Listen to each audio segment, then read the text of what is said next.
environmental justice at Island Community Corporation. We oversee as a staff of 15 working on economic development, affordable housing, financial empowerment, neighborhood revitalization, and environmental initiatives.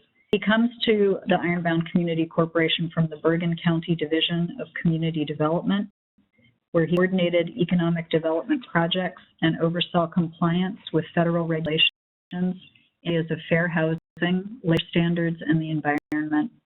Drew holds a Master of Science degree in Urban Policy Analysis and Management from Delano School of International Affairs Management and Urban Policy at the New School University. He sits on the board of the Essex Community Land Trust, which has the mission of keeping housing perpetually affordable. So the floor is yours, and we look forward to your part of the panel. Thank you. Good afternoon, everybody. So, as was stated, my name is Curtis, and I'm Director of Community Development and Environmental Justice for Ironbound Community Corporation.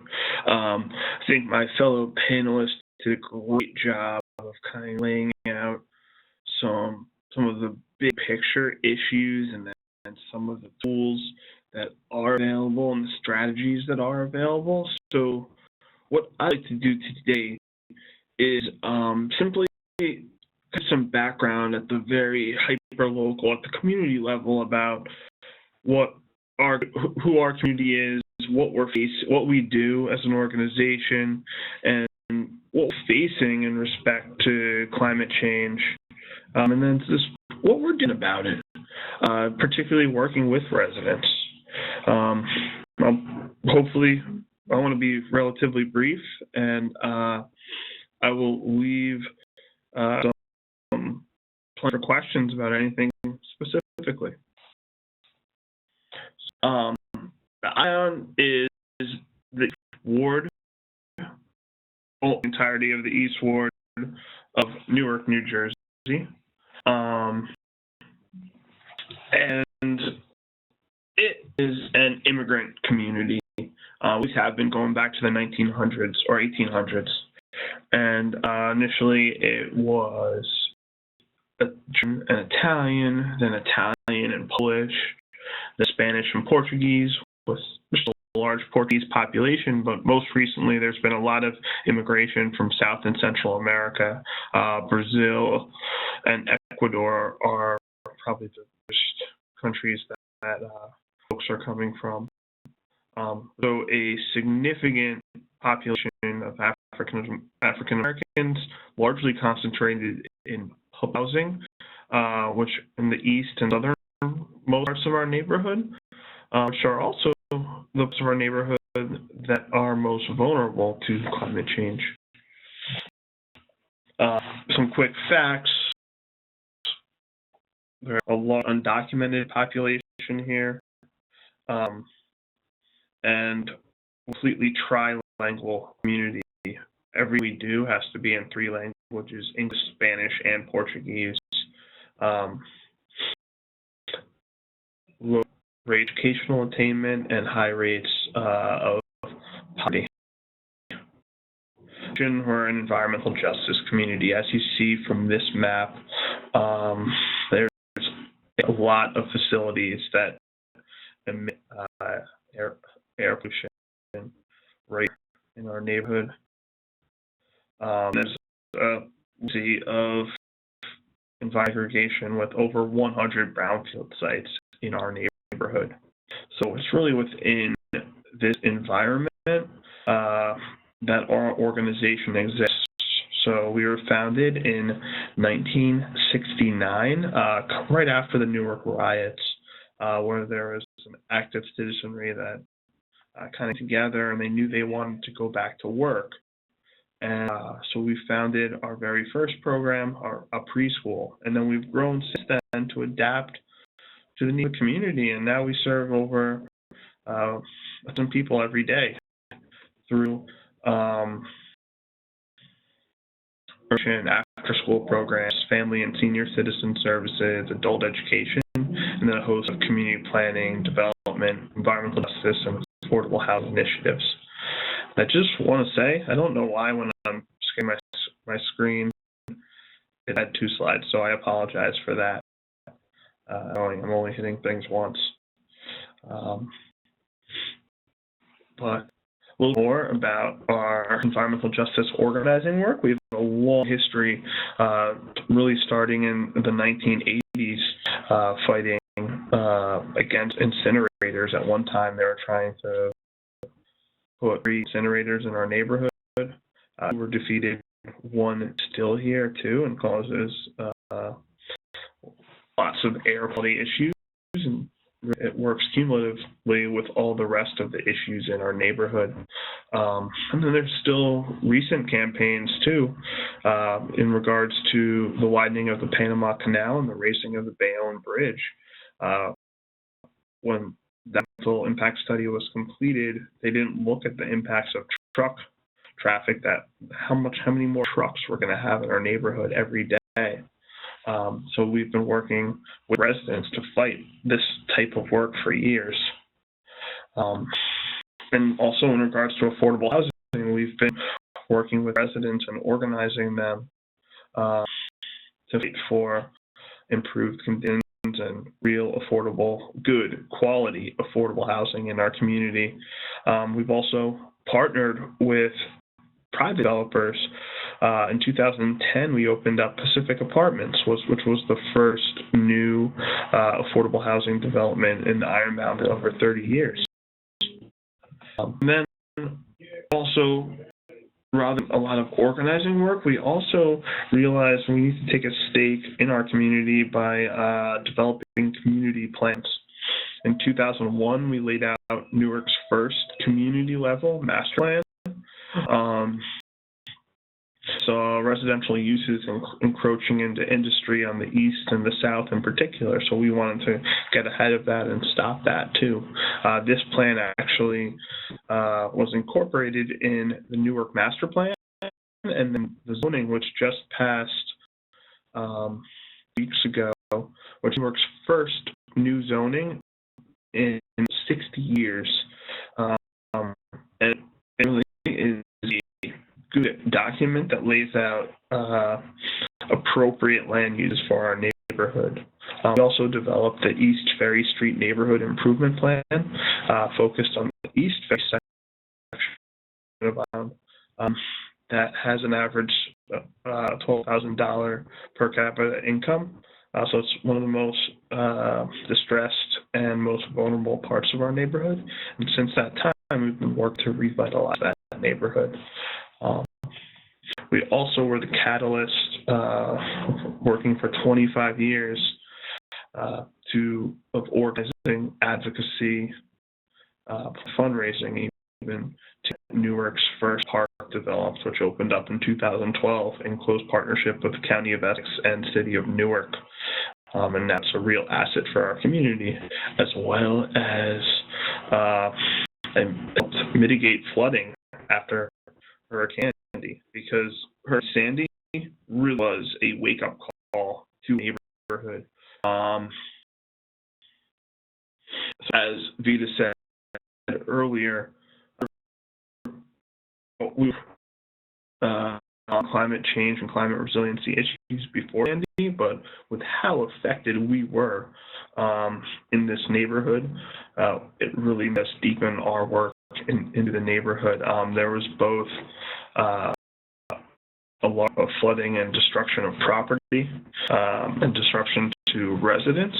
The map that Vita and her team were able to put together for us, and just on the ground truthing note that she mentioned, it's mostly the northern part of this map that was city affected, and it washed into this toxic mix of homes too.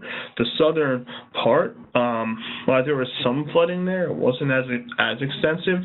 That was an area that was more affected during Hurricane Irene, which was more sewer backup related and CSO related flooding, as opposed to Sandy, which was storm surge. Just a couple of pictures of the extreme property loss in Sandy, mostly affecting the side of Ironbound, the Ferry Street section. And then also, as I stated, with our mix of industry with residential areas, it was all right in this residential area. Ackeli Superfund site, which is the largest Superfund site in the country, the lower 8 miles of the Snake River. The Gar Incinerator, Down East Jail and Immigrant Detention Center, Pacific Valley was the region sewage treatment facility, and then the Port of Newark. All of this was right here, right next to residential areas. We visited homes where there was soap from factories pouring into basements, and a lot of views there. All just released are the new FEMA flood maps, which are going to affect about half of our neighborhood too. And as a low-income community, people are already struggling to pay rent, mortgages, etc. And now they're going to have this extra burden of having to pay flood insurance too. So really, with all this in mind, that we needed to start working on community recovery and preparedness, but also resiliency overall, and prepare for climate. So right after the storm, we started with immediate recovery and relief services. The picture on the top is from Terrell Homes, which is a public housing development in the Ironbound. Was the last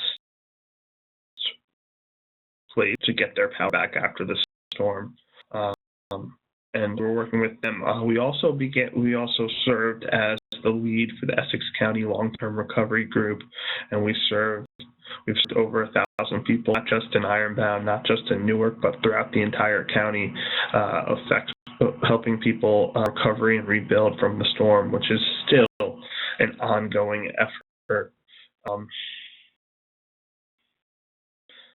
But we've also worked with residents and developing community preparedness plans too, and talking to them about the impacts and how they'll be moving forward and working on this type of project. We're also members of the Climate Justice Alliance, so really working on advocacy and organizing work. We brought 2 busloads, so over 100 people from Newark to the Climate Justice March that happened in New York City in September. It's really our ongoing organizing work and really working with residents to educate them about resiliency and climate justice. And leaders, we've taken local community residents to our power convening to talk about the idea of a just transition.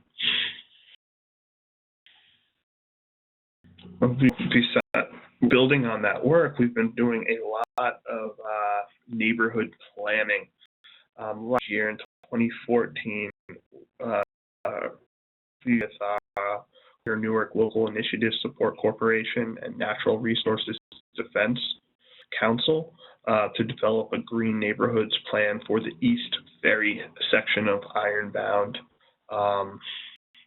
As that project wrapped up, we started to put together an implementation plan that will comprehensively address climate resiliency, whether through policy development, new programs and services that ICD and our partners can offer, or also capital projects and investments that can happen in the neighborhood to really mitigate and adapt to climate change. And then in December of 2014, we were awarded one of 17 grants from the Kresge Foundation focused on climate resiliency and urban opportunity to develop green neighborhood plans in 3 target neighborhoods in Newark. ICC is working in the South Ironbound, but we have 2 partners from New Jersey Environmental Justice Alliance working in the West Ward of Newark, and Water Action working in the South Ward of Newark, but also advance citywide policy, resiliency policies that addresses it too. This project, we just started community meetings this week, so it's the start of a ongoing investment and project in our neighborhood. So right there is an overview of what we've been doing. I urge you to stick around for questions, and I can more detail about. Thank you so much. That was great. It was excellent to start with Jackie's presentation, which was a big overview of the issues, and then to go into a more focused case study from VIA, and then to get way down to the community level directly and to look specifically at what you're doing in the Ironbound neighborhood. So that was really terrific. Thank you so much. And we're going to now go into the Q&A portion of this webinar. We're up in about 20 minutes. And what I would ask of people is that, that you actually ask your questions through the chat function rather than through the Q&A. And I see that Jackie has already been responding to a number of questions that came up during her presentation. You can see her responses in the chat function there. I'm going to lead us off with a couple of questions that I saw in the Q&A box. And one was a specific question, I think, for Vita from Matt Watkins, who wondered what model you used to incorporate storm surge into your modeling. Hi. Yes. So to answer that question to the best of my ability, but I do not run models. So Fair enough. Yeah. But as I understand it, they ran the SLOSH model, the sea, lake, overland surge from hurricanes model, and I cannot tell you anything about how it actually runs that model. But those shape files that were generated basically showing where the water depth would be, where the water would be and what the depth would be. We then took those and over those against other resources that we we were at. But I did not do the modeling myself.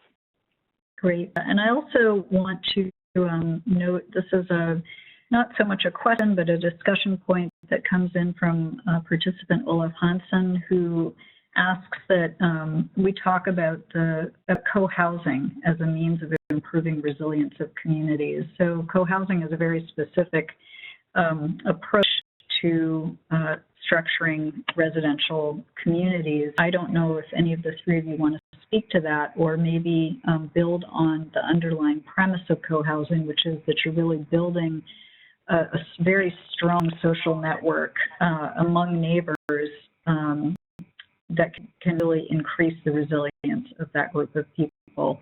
Any of the three of you like to speak to this point?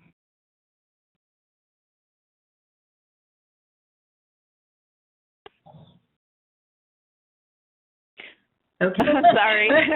That's okay. I want to also, while waiting for some more questions to come in through the chat function, and again, just a reminder to participants, please use the chat function for your questions. And you can send those to all participants so everyone can see what questions are. Jackie, I want to go back to you briefly. First of all, I really appreciated the fact that you included the Jimenez principles as a framework for understanding right relationships in doing this work for climate justice and environmental justice. It's a wonderful set of principles that we teach about at Antioch University, New England in our environmental studies program. It's what I've used with nonprofit organizations that I've been a board member for, and I think they provide an excellent foundation for understanding the way to get into doing this work. I wonder if you could speak a little bit more specifically about some of the showcase communities that you touched on briefly at the end of your presentation, where you're working. So I'll talk first about the ones that I know best in terms of the ones that are emerging, and then I'll talk a little bit about a couple of the ones that have already emerged. So right now we're working closely with Gulfport, Longview, Texas, and Pritchard, Alabama communities on implementing eco-district projects. And currently they are in different stages of planning and beginning to implement these projects. And so Gulfport, for example, which has faced multiple disasters and continues to be right in the crosshairs of being in that disaster zone, prioritize really engaging around disaster first, pulling together community members to talk about risk, resilience, and disaster, not only in terms of physical harm to property and body, but also talk about actually mental health resilience. I'm working with a group out of Oregon, led by Bob Dalton. I'm just blanking the name right now, in terms of talking about transformational resilience, both in terms of mental health and social cohesion issues. And so they're doing everything from that to tying pre-existing educational challenges that they were having with their education system to school efforts, because as I shared with them when we were first starting to do our visioning for their communities, we talked about how they have challenges with poor outcomes in their educational system. And we talked about how green schools not only bring in more sustainable ways of operating schools, but there are studies that show pretty much consistently for the green school efforts that have existed that that absenteeism reduces, school scores get better, teacher retention increases when green schools come on board, mostly because of, again, the social cohesion element and people feeling like they're part of their school project, not just party to it. So that's been exciting. And then they're working on a local food movement, because they actually are dealing with food insecurity there, even though they're in an area where they can easily grow their own food. So they've actually started to grow food community as well. So that's an example of an emerging initiative. And the other three communities are similar. And then it's just one of the places that we've actually learned a lot from ourselves that I would consider to be a model is the way the Oakland Climate Action Plan came together, and the principles that undergirded that process, and the groups that were involved in that are a lot of the groups that we have taken an example from, including Movement Generation for Change, Communities for a Better Environment, Asian Pacific Environmental Network, et cetera. They really made sure that frontline communities were at the table process-wise in terms of developing that plan, and you see outcomes and how that's developed. So, yeah, as I said, I'll share more in the presentation. I kind of listed them out, but I'll include links as well for the one that actually ends up going up on your site. Oh, Jackie, thank you. Sure. So we have about 15 more minutes before we wrap up. We have a number of fantastic questions here. I want to jump around just a little bit to give presenters time. So this is a question for Drew Curtis from Nina Estrella Luna. And Nina asks, could you talk a little bit about how you managed to get the city to adopt your community developed master plan? It's a great question.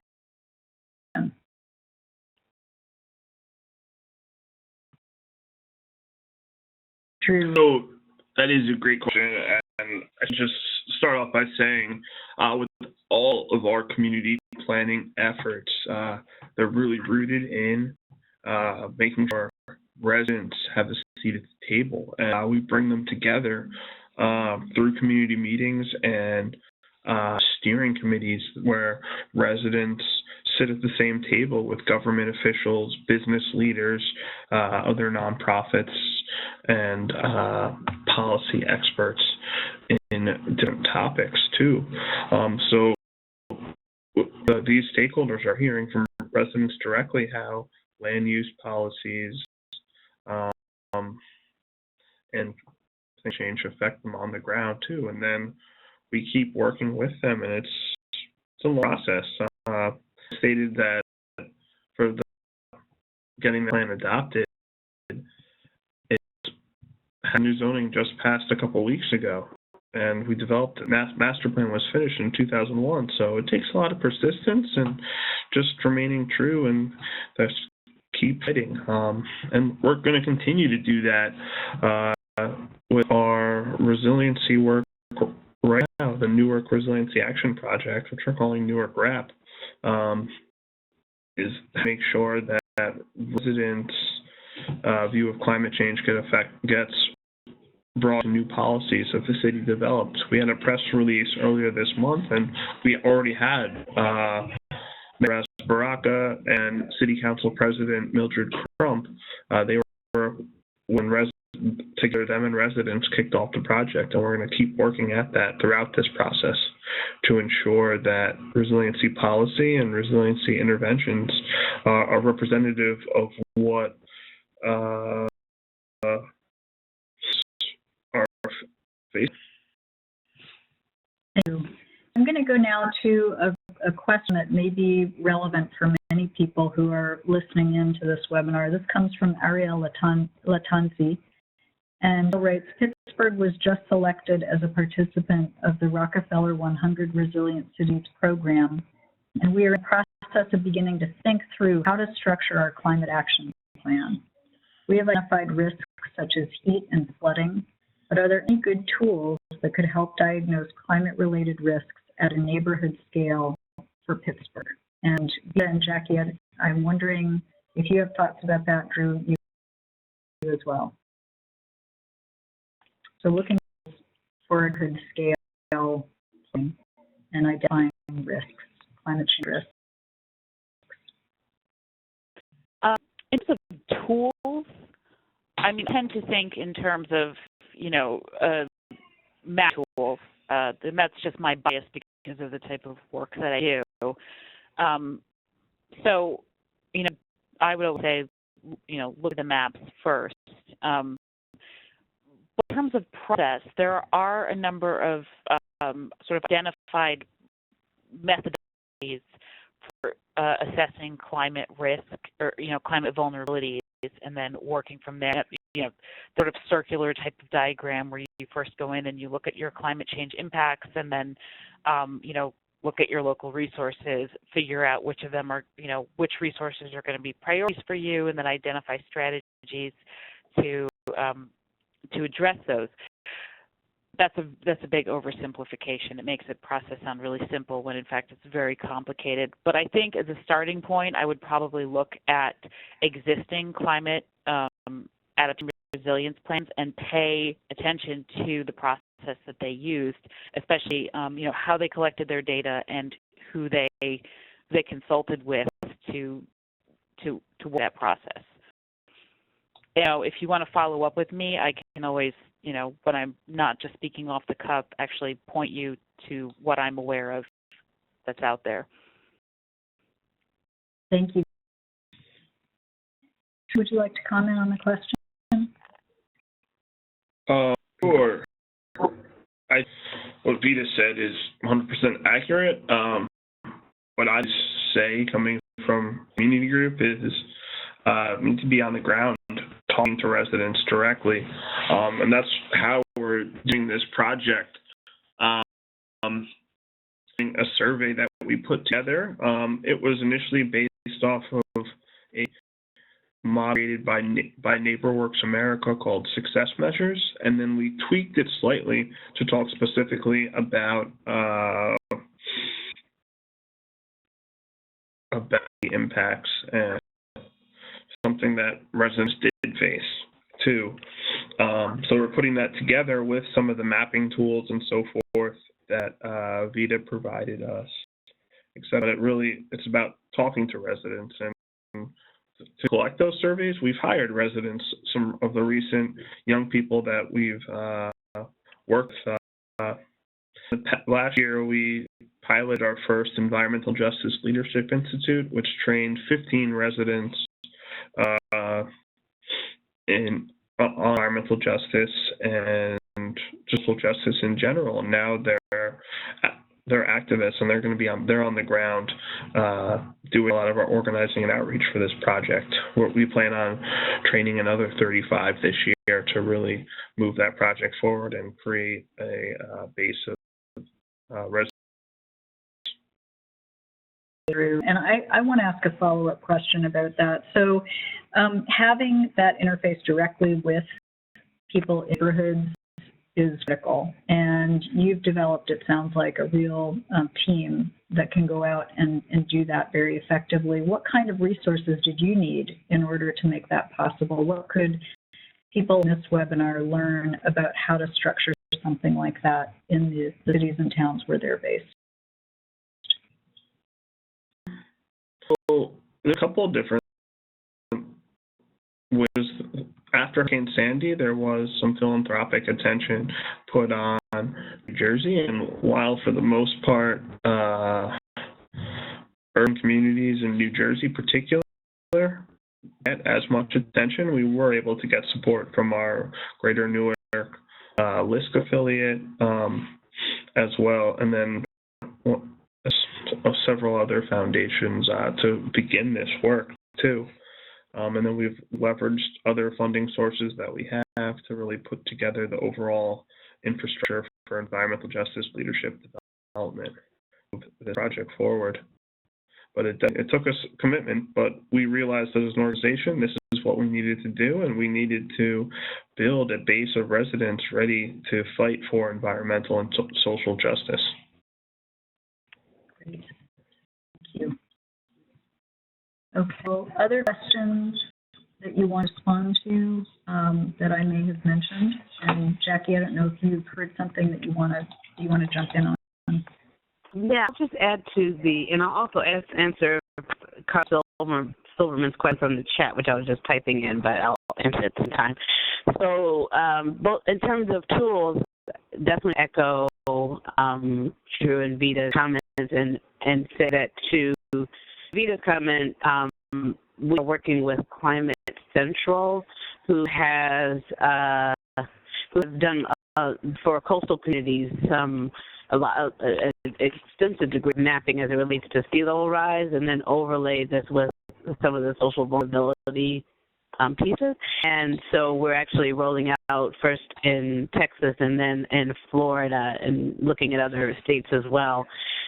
These statewide trainings where we're all coming together to talk about the vulnerability aspects that we found that they have to do the mapping. They'll actually be trained on the vulnerability and risk map that Climate Central has, and then we'll put together kind of action plans for each of those places. So that's a great tool, and Climate Central is definitely willing to work with folks on that as well. ICLEI and the Resources Innovation Group are two places that have some actual tools that you can, like toolkits or guidance documents that you can use in terms of facilitating community level planning. And there's a number of others that I can share that list as well. I'll just add them into the PowerPoint before I send them off to you. And for us, and just to get to Carly's question, which was about like how do we engage groups, particularly when people aren't necessarily, resonating with talking about climate. In some ways, we don't necessarily lead with talking about climate as much as we have visioning sessions with communities. Like, what is the vision that you want for your community? And what are the threats to that vision? What are the assets that you have in your community? So a bit of a SWOT analysis plus. And then we put together our plans based on, kind of a deliberative process that goes through those types of questions. And it's pretty simple, but yet that's how we develop our eco-district plans, through that kind of very basic process. So I can also share out how we do that process as well, because that's the way that we get folks. We're able to weave the narrative around climate change as we have those conversations, particularly as we talk about threats, but we don't necessarily kind of lead off saying we're going to talk about climate change now. But it always comes out in community experiences and particularly along the lines of the threat. So I can definitely share more on that. So yeah. Thank you.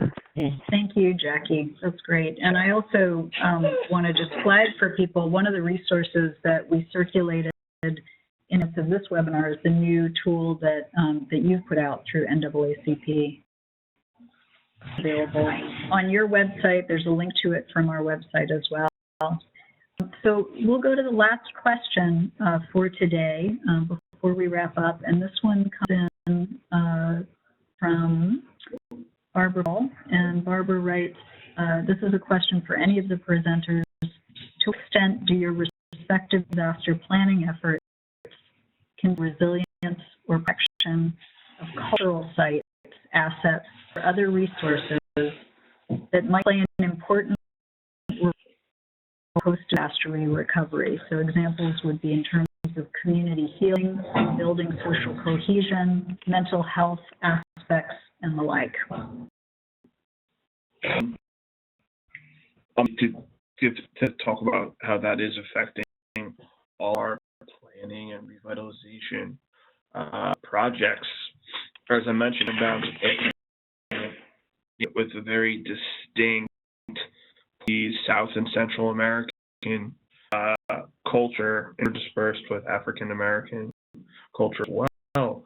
And we want to make sure we are respecting that culture too. It really relates to gentrification and some of the anti-displacement work that Jackie was talking about earlier. It's something that we are severely facing. Newark and Ironbound in particular is located, it's the last stop on the PATH train coming out of New York City. So as areas like Jersey City, Hoboken, Harrison, right across the river from Newark, are facing a lot of gentrification, Ironbound's going to be those next grounds. And they're both the physical displacement of residents, but then there's almost cultural gentrification where heritage and our community might be lost. So it's something that we are very cognizant of and making sure that we include in this work to maintain our culture and maintain our heritage and allow residents that are here now to be able to see here. Our revitalization efforts are implemented, doing this largely through a combination of our community organizing work and development work, but also with policy tools, whether they be a affordable housing trust fund or inclusionary zoning ordinance, two things that we are working on with the city of Newark, but also developing community land trust housing, rehabilitating abandoned and foreclosed homes as affordable community land trust homes, also looking to integrate green building standards so the homes are more energy efficient, which will also help mitigate climate impacts. Thank you, Drew. Okay, well, that brings us to the close of today's webinar, and I want to thank all three of our presenters one more time. Thanks to Jackie Patterson and to Vita Truesdale and to Drew Curtis. It's been a terrific discussion, and I thank all three of you for what you've shared, and thanks to the participants who joined and who engaged in the discussion and the questions. Just a reminder that the next webinar is going to be on the 26th, and that is focused on getting the message out, so picking up on some of the themes that we talked about today in terms of messaging and communication. So thanks so much to everybody, and goodbye.